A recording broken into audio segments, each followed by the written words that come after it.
శ్రీ మైసూర్ చాముండేశ్వరి దేవి జ్యోతిష్యాలయం. సమస్యలతో చింతిస్తున్నారా? అయితే ఒక్కసారి గురూజీకి ఫోన్ చేయండి. అనారోగ్యంతో బాధపడుతున్నారా? ఆర్థికంగా ఇబ్బంది పడుతున్నారా? మనశ్శాంతి కోల్పోతున్నారా? విద్య, ఉద్యోగం, విదేశీ ప్రయాణం, ప్రేమ, పెళ్లి, సంతానం, భార్యాభర్తల మధ్య గొడవలు, అనుమానాలు రావడం, నరదృష్టి, కుజదోషం, చేతబడి, వశీకరణ, రావలసిన డబ్బులు రాకపోవడం, ఇళ్లు స్థలాలు అమ్ముడుపోకపోవడం, ఎన్ని సంబంధాలు చూసినా పెళ్లి ముడిపడకపోవడం, ఇలా ఎటువంటి సమస్యలకైనా అంజనం వేసే ఫోన్ ద్వారానే జ్యోతిష్యం చెప్పబడును. Cell number 9652484281. ఓం శ్రీమాత్రే నమః. ఛానల్లోకి స్వాగతమండి. ఈ నెల 13వ తారీఖు పౌర్ణమి. కన్యా రాశి వారికి ఈ నెల 13 లోపు జీవితంలో ఎటువంటి ఊహించని మార్పులు జరగబోతున్నాయి? ఈ మార్పు జరగటానికి గల కారణమేమిటి? ఇప్పటి వరకు మీరు పడిన కష్టాలకి ఫుల్ స్టాప్ పెట్టే సమయం వచ్చిందా, రాలేదా? మంచి సమయం రాలేదు అంటే ఇంకా ఎంతకాలం వేచి ఉండాలి? అలాగే ఈ సమయంలో మీకు ఎవరితో ఎక్కువగా ఆపద పొంచి ఉంది? అలాగే ఆ వ్యక్తులెవరు, వారినెలా గుర్తించాలి? ఈ సమయంలో జేబులో ఏ 2 వస్తువులు పెట్టుకోవటం వల్ల మీకు అదృష్టం కలిసి వస్తుంది అనే అంశాలతో పాటుగా ఈ సమయంలో మీరు చేసుకోవలసిన దేవతారాధన, అలాగే పాటించవలసిన పరిహారాల గురించి ఈ వీడియోలో మనం వివరంగా తెలుసుకుందాం. కానీ అంతకంటే ముందుగా మీరు కనుక మన ఛానల్ని ఇప్పటివరకు సబ్స్క్రైబ్ చేసుకున్నట్లయితే సబ్స్క్రైబ్ చేసుకొని పక్కనే ఉన్న బెల్ ఐకాన్ నొక్కి ఆల్ సెలెక్ట్ చేసుకుంటే మేము ఇలాంటి వీడియోస్ అప్లోడ్ చేయగానే ముందుగా మీకు నోటిఫికేషన్ వస్తుంది. అలాగే వీడియోని ఎక్కడా కూడా స్కిప్ చేయకుండా చివరి వరకు చూస్తేనే మేమేం చెబుతున్నామో మీకు పూర్తిగా అర్థమవుతుంది. ఇక వివరాల్లోకి వెళ్ళిపోతే, ఈ రాశి వారు చాలా ధైర్యవంతులు, సాహసవంతులని చెప్పుకోవచ్చు. ఎన్ని కష్టాలు ఎదురైనప్పటికీ కూడా ఎదుర్కొని సమస్యల్ని పరిష్కరిస్తారు. కష్టాలు భయపెట్టినా వీరిని కిందకు పడదోయలేవు. చక్కటి ఆత్మవిశ్వాసాన్ని, మనోధైర్యాన్ని కలిగి ఉంటారు. దయాగుణం, క్షమాగుణం, దానగుణం కలిగి ఉంటారు. ఎన్నో మంచి గుణాలను కలిగినటువంటి ఈ రాశివారు గత 5 సంవత్సరాలుగా ఎన్నో కష్ట నష్టాలను ఎదుర్కొంటున్నారు. అది కెరీర్ పరంగా కానివ్వండి, వ్యాపారంలో కానివ్వండి, ఆర్థిక పరంగా కానివ్వండి, లేదా కుటుంబ పరంగా కోర్టు సమస్యలు, ఇలా అనేక రకాలుగా ఏదో ఒక సమస్యలో చిక్కుకొని ఇబ్బంది పడే పరిస్థితి అయితే కనబడుతుంది. ఇకపై మీకు అటువంటి పరిస్థితి ఎదురు కాదు. మీ తలరాత మారనుంది. మీరు ఎదుర్కొన్న కష్ట నష్టాలన్నీ కూడా తొలగిపోనున్నాయి. మీ దశ తిరగబోతోంది. అయితే అదృష్ట యోగాలను పొందటానికి మీరైతే ఖచ్చితంగా కొన్ని జాగ్రత్తలు తీసుకోవాలి. ముఖ్యంగా మీరు ప్రతి అంశంలో నష్టాన్ని చూడటానికి గల కారణం, మీరు ప్రతి ఒక్కరిని నమ్ముతారు. అందరూ మనవాళ్లే అని దగ్గరకు తీస్తారు. కానీ మీరు నమ్మిన వాళ్లే తిరిగి మిమ్మల్ని మోసం చేస్తారు. దానివల్లే మీకు ఎక్కువగా కాస్త నష్టాలు ఎదురవుతాయి. అది ఆర్థిక పరంగా కానీ, ఇరుగు పొరుగు వారు కానీ, లేదా స్నేహితులు కానీ, బంధువులు కానీ, ఇలా అనేక రకాలుగా మిమ్మల్ని ఇబ్బందికి గురి చేస్తూ ఉంటారు. ఇది సమయంలో మీ వృత్తి వ్యాపారాల్లో లేదా మీరు పనిచేస్తున్న సంస్థల్లో శత్రువులు కూడా మీపై దాడి చేస్తారు. వారు అనేక రకాలుగా మిమ్మల్ని కిందికి తోయటానికి, మీ మీద బురద చల్లటానికి ప్రయత్నిస్తారు. మీ మీద ఉన్నవి లేనివి చెప్పటం, మీరు లేని చోట మీ గురించి తప్పుగా మాట్లాడి దాన్నుంచి మీ ఉన్నతాధికారుల దగ్గర నుంచి లబ్ధిని పొందటానికి ప్రయత్నిస్తారు. అంటే మీ గురించి చెడుగా చెప్పటం వల్ల మీ బాస్ వాళ్లని మెచ్చుకొని, అవును నువ్వు చెప్పిందే కరెక్ట్ అని అనిపించుకోవటానికి అనేక ప్రయత్నాలు చేస్తారు. ఈ విషయం మీకు తెలిసి మీరు మానసికంగా కృంగిపోతారు. ఇక ఇప్పటి నుంచి అటువంటి పరిస్థితులకు ఫుల్ స్టాప్ పెట్టే సమయం వచ్చేసింది. ఇక్కడ మీరు ముఖ్యంగా గుర్తుంచుకోవాల్సింది ఏంటంటే, మీరు ప్రతి ఒక్కరిని గుడ్డిగా నమ్మటం అంత మంచిది కాదు. సమాజంతో పాటు మీరు మారాలనే విషయాన్ని గుర్తుంచుకోవాలి. ఎందుకంటే మీ కెరీర్ని నిలబెట్టుకోవటం కోసం ఎన్నో నిద్రలేని రాత్రులను గడిపారు. ఇలా చేయాలి, అలా చేయాలి అని గొప్పగా ఎన్నో ప్లాన్స్ వేసుకున్నారు. వాటిని నిజం చేసుకోవటానికి మీరు ఎన్నో రకాల ఆలోచనలు చేశారు. ఇక ఇప్పుడు ఆ సమయం వచ్చేసింది. అయితే ఇప్పటిదాకా ఎన్ని ఇబ్బందులు పడినా, ఎంతమంది మిమ్మల్ని వెనక్కి లాగుతున్నా, మీ మీద నిందలు వేస్తున్నా కూడా మీరు వాటిని ఎదుర్కొంటూ నిలబడ్డారు. అంటే మీకు దైవభక్తి అండగా ఉంది.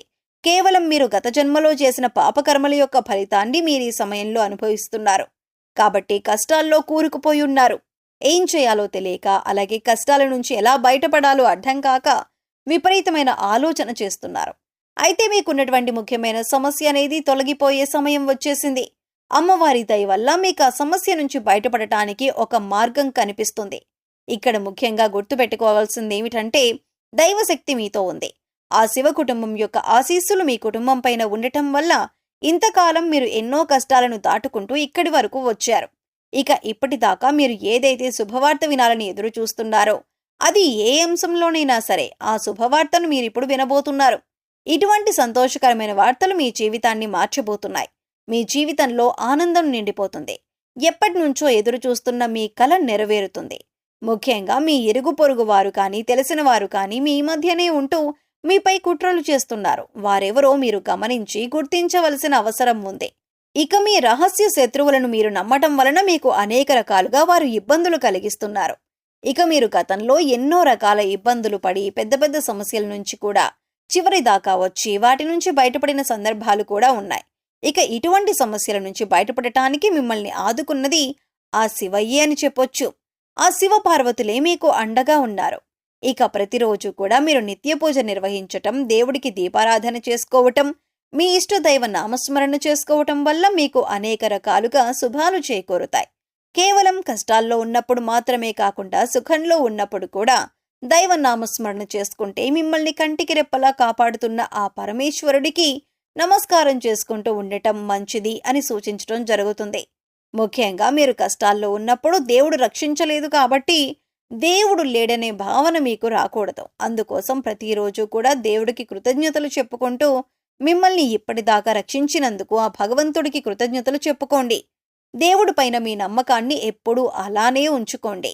ఇక ఆర్, పి ఇంకా టి అనే అక్షరాలతో పేర్లు మొదలయ్యే వారితో మీరు కాస్త జాగ్రత్తగా ఉండాలి.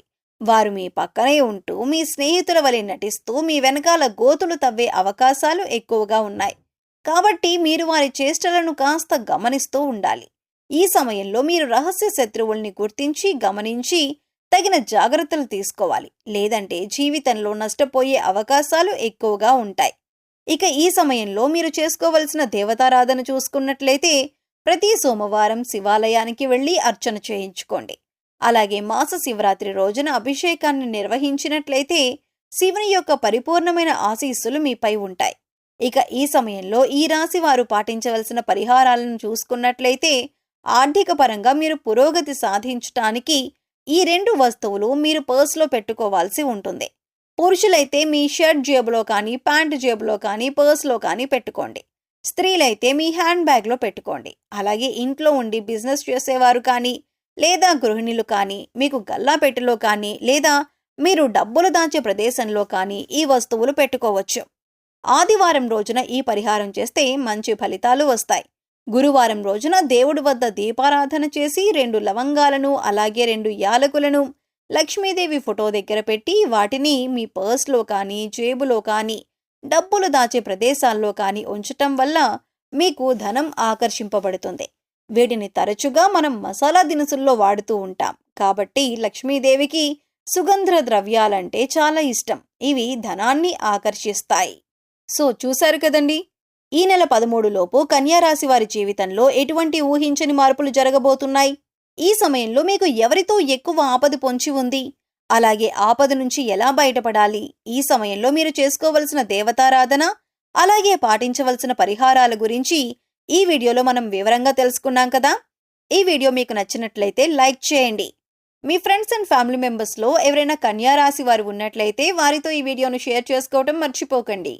అలాగే ఇప్పటి వరకు మన ఛానల్ని కనుక సబ్స్క్రైబ్ చేసుకోకపోతే సబ్స్క్రైబ్ చేసుకొని పక్కనే ఉన్న బెల్ ఐకాన్ నొక్కి ఆల్ సెలెక్ట్ చేసుకుంటే మేము ఇలాంటి వీడియోస్ అప్లోడ్ చేయగానే ముందుగా మీకు నోటిఫికేషన్ వస్తుంది. మరో చక్కటి వీడియోతో మళ్ళీ కలుద్దామండి. ఓం శ్రీ మాత్రే నమః.